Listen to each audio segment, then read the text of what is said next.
Саламатсыздар ма, құрметті достарым, қалайсыздар? Бүгінгі біздің сабағымыздың тақырыбы ол ИП ашу жөнінде болады. Жеке кәсіпкерлік жөнінде, жеке кәсіпкерлік бастау үшін ИП-ны, яғни қалай ашамыз, қандай салық режимін таңдаймыз, осы сұрақтарға жауап беретін боламыз. ИП ашу ол екі бағытта жүреді, екі приложение арқылы. Бірінші е-лицензия арқылы, ол экспорттеушімен кіресіз ол жерге, осы е-лицензия арқылы өтініш тастайтын. Ал екіншісі Каспий кезет арқылы. Яғни қазіргі уақытта қолымызда барлығымызда бар, мына соткіде бар, Каспий кезде өзіміздің Каспий голдымыз арқылы ИП-ны қалай ашамыз, соған жеке-жеке тоқталып өтеміз. Бірінші Каспийді ашу үшін Каспий приложениесіне кіреміз. Каспий приложениесіндегі госуслуги деген батырмасын басамыз. Госуслуги батырмасын бастағаннан кейін астыңғы жағында регистрация ИП деген тұрады. Соны басамыз, регистрация ИП-ны. Одан кейін зарегистрировать деген көк сызық тұрады, жазылған, зарегистрировать жазылған, зарегистрировать ИП деген, соны басамыз. Одан кейінгі уақытта название ИП-ның мысалға өзіміздің атымыздан да қойсақ болады, өзіміздің фамилиямызбен қойсақ та болады, кез келген атпен қойсақ та болады ИП-ны.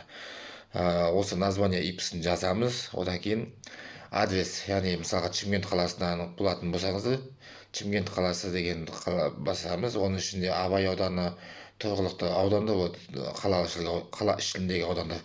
Солардың қайсысы, мысалы Абай ауданы, Тұран ауданы деген сияқты, әр ауданда жеке-жеке қарап, өзіңіздің сол ИП-іңіз тіркелген ауданда, яғни тіркейтін ИП-іңіздің адресін, ауданыңызды жазасыз. Сол одан кейін мысалға сіз ИП-ны осы Шымкент қаласына тіркеп қойып, Түркістан қаласында, немесе Алматы қаласында жұмыс істей берсеңіз болады. ИП-мен Шымкент қаласына тіркеп қойып.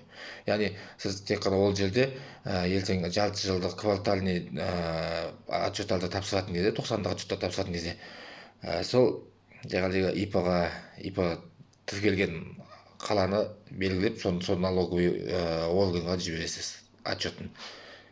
Яғни кез келген қалада жүріп, басқа қалада ИП-ны тіркеп қойып жұмыс істей беруге болады. Одан кейін адрес кетті. Одан кейін налоговый орган. Ол жерде де яғни сіз қай қаланың налоговый органын таңдайсыз, соны жазып өтесіз. Ол жерде налоговый органның номерлері барлығы көрсетіліп тұрады. Соны басып, әрі қандай налоговый органға тіркелесіз, соны жасайсыз. Одан кейін указать вид деятельности дейді, ОКЕТ. ОКЕТ деген батырма, вид деятельности батырмасын басасыз. Ол жерде ОКЕТ таңдау. ОКЕТ дегеніміз ол сіздің алдағы уақытта істейтін кәсібіңіздің түрі.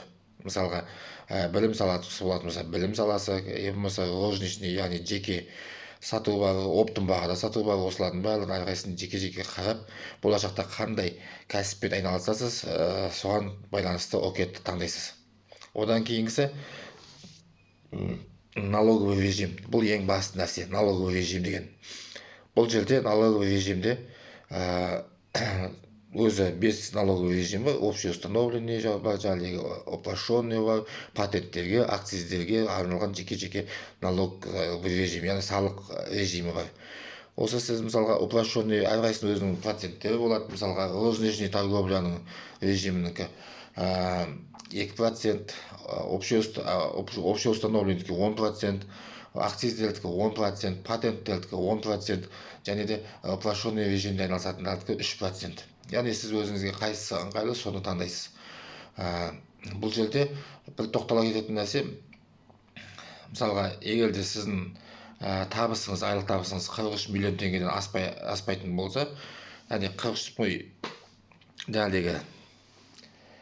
600 мың МРП-дан 600 мың айлық есептік көрсеткіштен аспайтын болса, сіз онда упрощенканы таңдай берсеңіз болады. Упрощенка мен общеустановленныйдің айырмашылығы: упрощенкада сіз ИП-ны толық жұмыс істемесе де болады, жұмыс істесе де болады. Ал упрощенкада сіз обязательно міндетті жұмыс істеліну керек ИП, және де ол жерде 10%-лық налог, сіздің табысыңыздан 10% налог ұсталынады. Ал упрощенкада 3% налог ұсталынады. Осы ғана разница. Енді бұлардың барлығы сіздердің алдағы уақытта кәсіпкерліктің бастау үшін қажетті құжаттардың бірі, ең алғашқы қадамы осы ИП ашу болып саналады. ИП-ны тіркеп, сол арқылы сіздер жұмыстарыңызды жасай берсеңіздер болады. қазіргі уақытта мынау маркетплейс бар, неше түрлі маркетплейстардың барлығы осы ИП арқылы жұмыс жасалады ғой. Мысалға Озон болсын, Wildberries болсын, я болмаса Каспий магазинде сауда саттық жасайтын болсаңыздар да осы ИП арқылы жұмыс істеледі. Сол үшін ИП ашу қазір жеке кәсіпкерлікті бастаймын деген адамдарға маңызды.